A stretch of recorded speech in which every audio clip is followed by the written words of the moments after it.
Президентimiz Қасым-Жомарт Кемелұлы Тоқаевтың 19 жылғы тапсырмасына сәйкес осы Жалпақтал ауылында спорт кешені салынған болатын. Осы спорт кешенінде 600-ға жуық бала 13 спорт түрімен айналысады.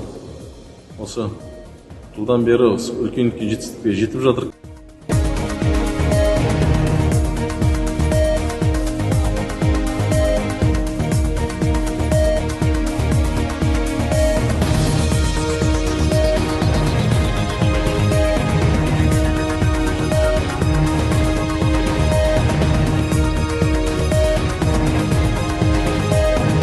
Мен Жалпақтал тұрғыны Есет Насыл.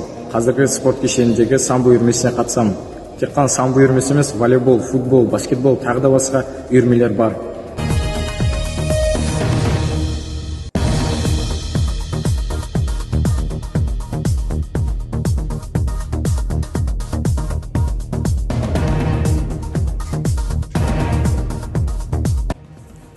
Мен спорт мектебінің бапкері Кенжебаев Қадырбек Оразбайұлы.